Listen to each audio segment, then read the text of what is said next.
तुम्हें दुखियों का सगरा है।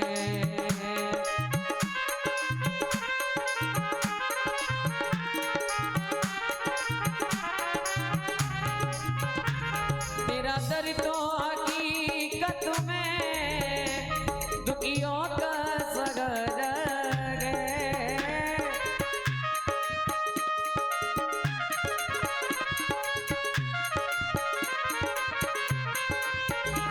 दरबार तेरा मैया, दरबार तेरा मैया, जन्नत का खजाना है। दरबार तेरा मैया, जन्नत का खजाना है। तेरा दर तो हकीकत में दुखियों का सगरा है।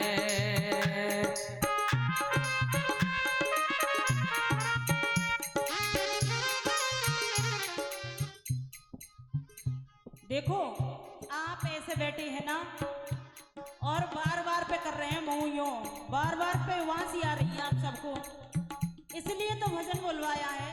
अरे ने फुर्ती में आ जाओ, फ्रेश माइंड कर लो, ताली बजाओ, मुंह से बोलो।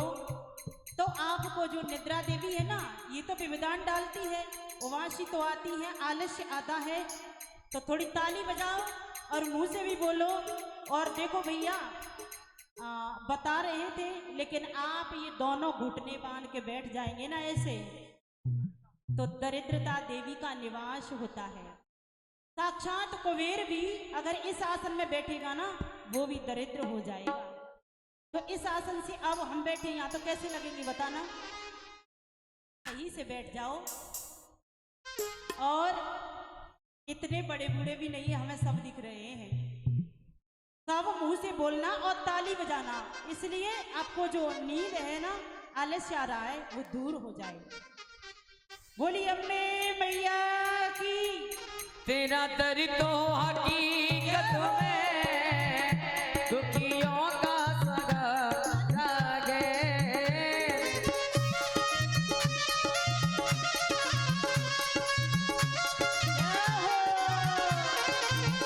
दरबार तेरा मैया, दरबार तेरा मैया, जन्नत का खजाना है।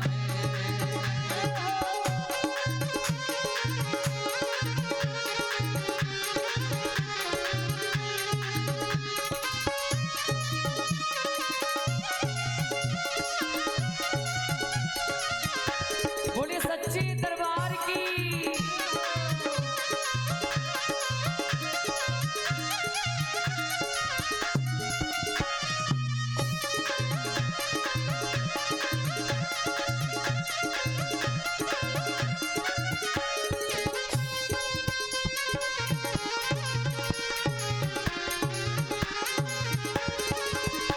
बिगड़ी हुई तकदीरें, बिगड़ी हुई तकदीरें, तुम पल में बनाती हो।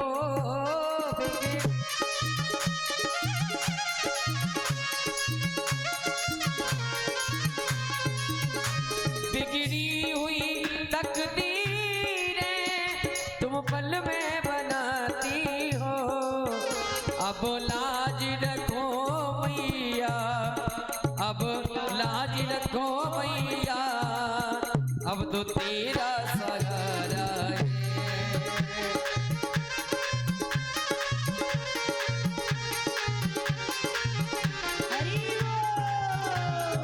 एक बार जितने भी भक्तों पंडाल में बैठे हैं, देखो जी चबूतरे पे बैठे हैं, आपसे स्पेशल बोलना पड़ेगा क्या भैया। देखो नीचे काफी जगह है, नीचे आराम से आकर के बैठ जाओ। ऊपर भी बैठे हैं, गप लड़ाने में तो समय बर्बाद कर रहे हैं। ये ऊपर बैठे हैं और क्या कर रहे होंगे।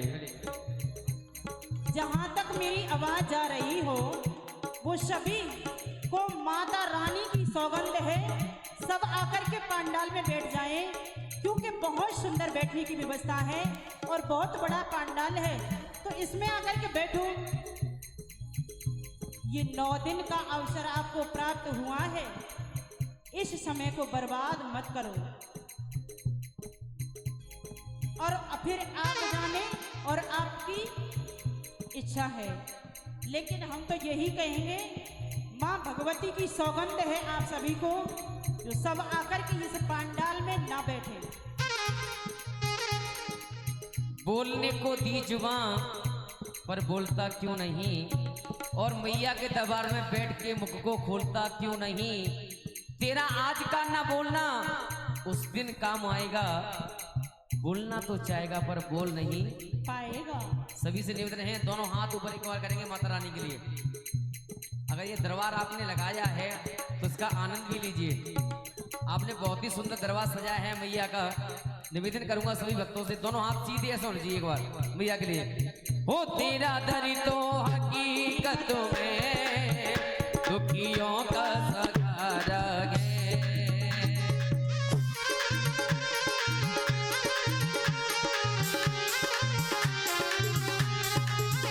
तेरा दर तो हकीकत में दुखियों का सगर है। हो माँ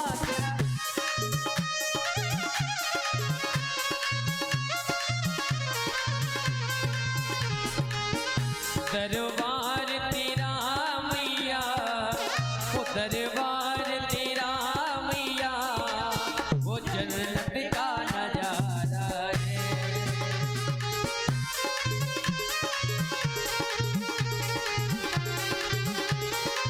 सच्चे दरबार की जय हो।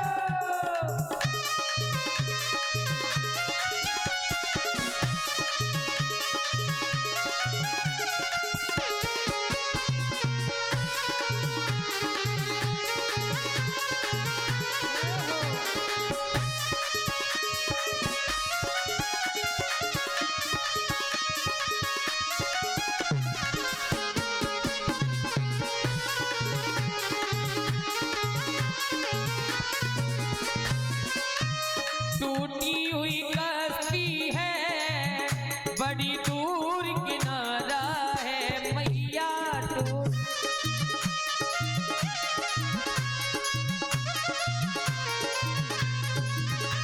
टूटी हुई कश्ती है, बड़ी दूर किनारा है माँ।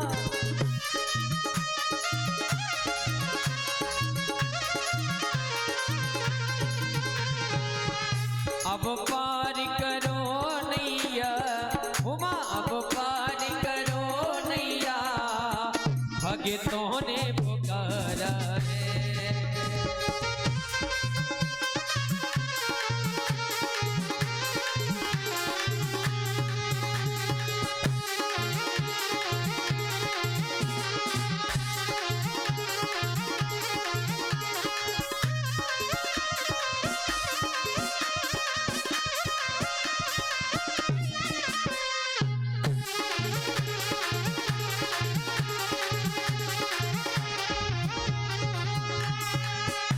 जिसने भी पुकारा है दौड़ी चली आती हो,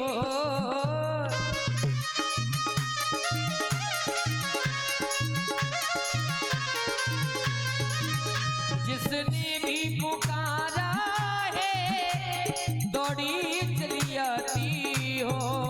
तेरे दर के ही टुकड़ों पर, तेरे दर के ही टुकड़ों पर हम सबका गुजारा है।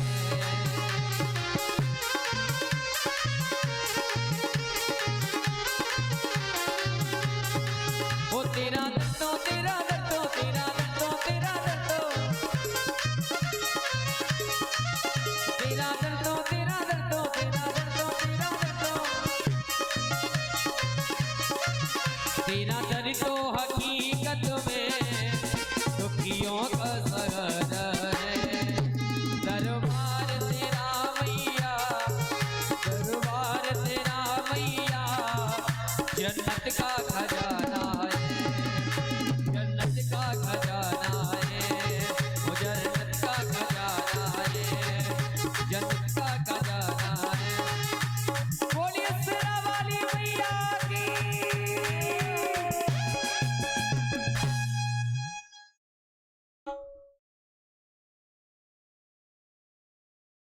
थोड़ा आलस्य दूर हुआ। ये सरपंच जी बैठे हैं और इनकी बगल में बैठे हैं, बार बार बेवासी आ रही थी, आ गई हैं।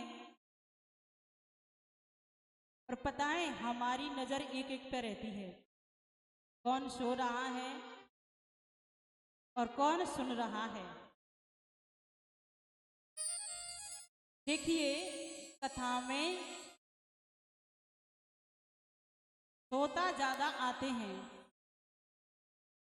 श्रोता और श्रोता ये दोनों ज्यादा होते हैं, लेकिन श्रोता बहुत कम होते हैं। श्रोता बहुत कम होते हैं, श्रोता और कौन से श्रोता ये ज्यादा होते हैं। श्रोता होते हैं, हाँ ठीक है कथा तो चल रही है, लेकिन जो नारियल दे के आए थे ना वो नहीं है, ये कोई दूसरी है ना। और कहते हैं अरे महाराज ये कथा करने को आई थे ना, ये वो नहीं है, ये फोटो दिखाए हो ना वो को चाहिए महाराज, वो नहीं है, वो फोटो देखो ना वो तो दूसरी है थी, और ये तो वो तो लगा ही को बिल्कुल। ऐसे होते हैं कौन बताएं, श्रोता काट छांट में लगे रहेंगे, अपने 4-5 घंटे बर्बाद कर जाएंगे। वैसे तो ठीक ठाक है, पर नाचबा को कौन ज्यादा के, आज ही सीखी है ये आपकी लैंग्वेज, क्योंकि नाचवा की कोख है महाराज, ज्यादा नहीं नचावे तो आनंद को आवे। तो आप ऐसी फालतू की बातों में अपने समय को बर्बाद मत करना, ठीक है। हम वही हैं जो फोटो देखा था, वही है जो नारियल दे के आए थे, वही है। लेकिन हाँ ये जरूर होता है कि जब बच्चा होता है ना, 6 महीने का होता है जब कुछ और होता है, 1 साल का होता है जब कुछ और होता है, और जब 3 साल का होता है ना तो कुछ अलग होता है। तो मेरा भी फोटो 8 दिन पहले का नहीं था, आपको बता दें सुनने को मिला था ना। भले ही आप ये सोचें कि ये तो क्या पता है इनको, तो ये कमरे में रहती है अंदर, लेकिन हमें सारी न्यूज़ मिलती रहती है। तो ऐसा नहीं है, हम वही हैं, क्योंकि बच्चा भी तो नहीं एक जैसा रहता ना।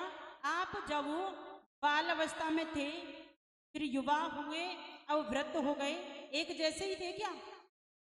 थोड़ा बहुत तो अंतर होता है। शरीर है ये तो प्रकृति की देन है, कभी मोटा कभी पतला, कभी काला कभी गोरा, ये तो होता रहता है, अपने हाथ की बात नहीं होती, प्रकृति की देन है। तो इसमें अपने शरीर को कभी, इस टाइम को बर्बाद मत करना, ठीक है। तो ये होते हैं कौन? चरौता, काट छाट की बातों में अपने समय को वेस्ट कर देते हैं। दूसरे होते हैं तोता। कहा करें गर्मी में घर में नींद को आवे से नींद, लेकिन कथा में आते ही ऐसी नींद आ जाए, बहुत आनंद आतो, बहुत ही आनंद आवे छे। तो ये होते हैं तोता, और पता उनकी गलती नहीं है, कि भगवान की कथा में आकर के नींद आ ही जाती है। वो निद्रा देवी होती है ना, वो तू कैसे कथा सुनेगा, मैं देखती हूँ, तू पहुंच तो सही, भगवत चर्चा सुनने के लिए भी बहुत बड़े पुण्य होते हैं, तब जाकर के सुनने को मिलती है।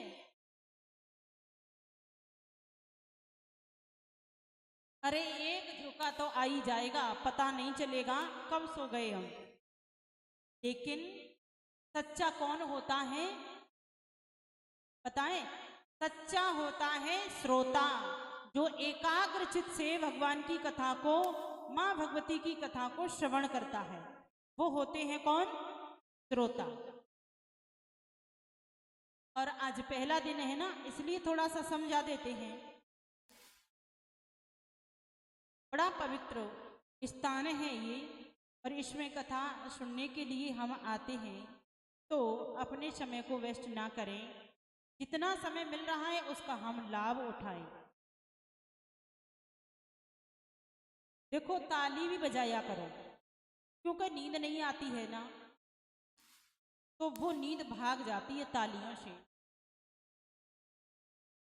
और कहते हैं ना कि कमरे की शोभा जाली से, भोजन की शोभा थाली से, और कथा की शोभा ताली से। एक और कह दे, कमरे की शोभा जाली से, भोजन की शोभा थाली से, कथा की शोभा ताली से, और ससुराल की शोभा साली से। लेकिन साली हो ना हो भाड़ में जाए, कोई जरूरत नहीं है। कथा में तो ताली जरूर होनी चाहिए। जब कथा में ताली बजती है ना तो आनंद आता है। आपको जो नींद है ना, निद्रा देवी विवदान डालती है, वो नहीं आती, वो भी भाग जाती है। और जो कथा सुनते हैं ना, जो हमारे पाप है ना, पाप निकल करके और हमारे सिर पे बैठ जाते हैं। जैसे ही सिर पे हमारे पाप बैठते हैं, बस समझ लो कि हो गया नशा इनको तो। लेकिन पूज्य गोस्वामी जी महाराज ने कहा, राम कथा सुंदर करतारी, राम कथा सुंदर करतारी, राम कथा सुंदर करतारी, राम कथा सुंदर करतारी, संशय विहंग उड़ावन हारी, संशय विगान उड़ावन हारी। राम कथा सुंदर कर ताली, ये सुंदर तालियों से इसकी शोभा होती है। संशय विहंग उड़ावन हारी, जो संशय रूपी पक्षी है ना, उनको ये कथा कैसी है? उड़ाने वाली है। और जो पाप संशय रूपी पक्षी हमारे अंदर बैठे रहेंगे और हम ऐसे ऐसे बजाते रहेंगे ना ताली, तो वो कहीं जाने वाले नहीं है। और ये ऐसे करके बजाते हैं ना, उनके निकल करके जो ऐसे बजाते हैं उनके पास जाके बैठ जाते हैं, ऐसे बजाते रहते हैं। तो थोड़े ऊपर हाथ करके अगर बजाएंगे ना, तो वो यहाँ छुपने की जगह होती है ना, वहां से भी उड़ करके भाग जाएंगे। मैया ब्रेक ले लो, अभी नहीं। जब बजाने के लिए कहते हैं ना, जब बजाया करो। तो इसलिए कथा में ताली जरूर बजाना चाहिए। श्री सूत जी महाराज ने शौनकादिक ऋषियों के लिए ऐसे सुंदर प्रसंगों को श्रवण कराया है, और वसुदेव जी महाराज धन्य हो गए। फिर श्री सूत जी महाराज ने कथा के बारे में बताया कि जो श्रीमद् भागवत देवी महापुराण की जो कथा करते हैं या करवाते हैं, इस अनुष्ठान में कुछ नियम हैं। जैसे आप कथा को व्रत करके सुनना चाहते हैं तो व्रत करके सुन सकते हैं, और भी लाभ होगा। लेकिन व्रत करने से ऐसा ना हो कहीं हॉस्पिटल जाना पड़े, ऐसे व्रत से भी कोई लाभ नहीं है। अरे वो कथा हो रही थी तो वहां गए थे कथा सुनने को, उसमें बता दिया कि व्रत करके कथा सुननी जाती है।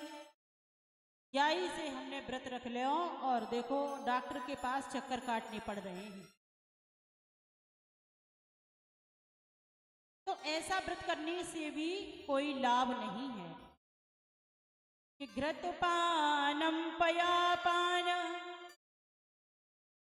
घी पीकर की कथा को श्रवण करो। नेम तो ये है, घृतपानम पयापाना, घी पीकर के कथा श्रवण करो। और आजकल के तो कलयुगी लोग हैं, घी पीने की आदत भी नहीं है। थोड़ा बहुत पी लेंगे ना तो वही काम होगा। जब भी बोल रहे थे डॉक्टर के पास जाना पड़ेगा, बोले तो पयापान, दूध पियो।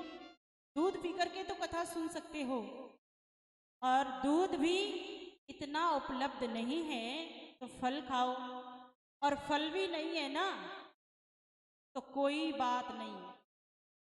भोजनम तु वरम मन्ये कथा श्रवण कारकम, भले ही भोजन 4 बार करो पर कथा में झोंका मत लो, बस कोई दिक्कत नहीं है। जब हमारी व्यवस्था हो, जैसी हो उसी के अनुसार काम करो। इतना भोजन मत करो कि भोजन करते ही और निद्रा देवी आ जाए। अब तो कहीं चारपाई देख लें, आराम से सोएं खर्राटे लगा के। तो भोजन इतना करो कि नींद ना आए और आराम से कथा को श्रवण करो। श्री सूत जी महाराज ने शौनकादिक ऋषियों से कहा है, बोले जो पहले दिन की कथा है, अब ये तो सार्वजनिक है, कोई दिक्कत नहीं है। कोई पर्सनली कथा करवाता है, कामना लेकर के कथा करवाता है, तो पहले दिन कथा को कराए। पहले दिन ही एक कन्या का वर्णन करना चाहिए, एक कन्या का पूजन करो। फिर दूसरे दिन दूसरी का, तीसरे दिन तीसरी का, इस तरीके से भी कर सकते हो। उसमें संख्या बढ़ा भी सकते हैं। उसके पश्चात कहा, बोले कन्या भी कैसी हो? कन्या एक तो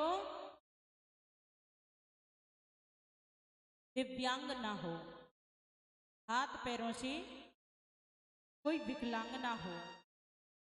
उसके पश्चात बताया कि हाथ पैरों से ना हो, कोई ऐसी उसके अंदर बीमारी ना हो, और जिस कामना को लेकर के करेंगे ना उतनी साल की कन्या का भी वर्णन करना चाहिए। दूध मुही कन्या का हम वर्णन करते हैं तो दूध मुही के हिसाब से ही पूजन होगा।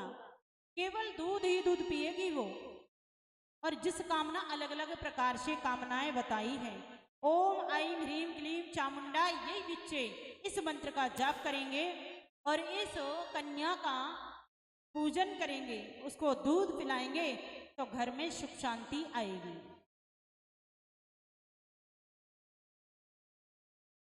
अगर 4 साल की कन्या का हम वर्णन करते हैं तो उसको फल ही फल खिलाएंगे, उससे घर में लक्ष्मी की वृद्धि होती है। इस प्रकार से घर में सुख शांति रहती है, लक्ष्मी की वृद्धि होती है, अन्न धन में वृद्धि होती है। और आगे ऐसी उम्र बताई है और उम्र के हिसाब से उनकी कामनाएं भी बताई हैं। जो कामना लेकर के व्यक्तिगत कथा करवाता है उनकी बात है, यहां तो कोई दिक्कत नहीं है। श्री सूत जी महाराज ने वर्णन किया है कि शौनकादिक ऋषियों इस देवी भागवत महापुराण की कथा को जो सुनता है और जो कन्याओं का वर्णन करता है, आगे चल करके वो मणिद्वीप में जाकर के प्रवेश करता है। जो मां भगवती का लोक है मणिद्वीप, उसमें जाकर के वो प्रवेश करता है, उसकी मोक्ष हो जाती है।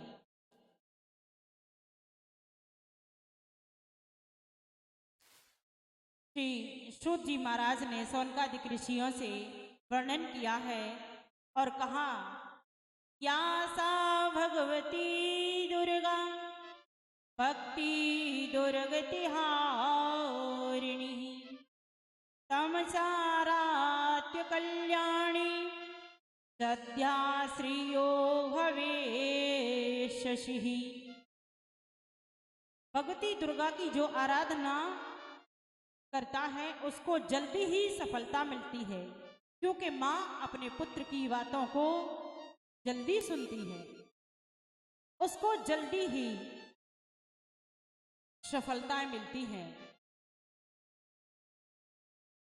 श्री शौनकादिक ऋषियों ने सूत जी महाराज से कहा, सूत जी महाराज ने कहा, बोले आप सभी इस देवी भागवत महापुराण के महात्म की कथा को जो संक्षिप्त है वो मैंने आपको श्रवण कराया है। उसके पश्चात में श्रद्धा देव मनु के चरित्र का वर्णन किया है। श्री सूत जी कहते हैं, मुनि श्रेष्ठ हो, आप लोग को एक और दूसरा इतिहास में श्रवण कराता हूँ। श्रीमद् देवी भागवत महापुराण का जो महात्म बताया गया है उसमें ही ऐसे सुंदर सुंदर प्रसंग बताए गए हैं।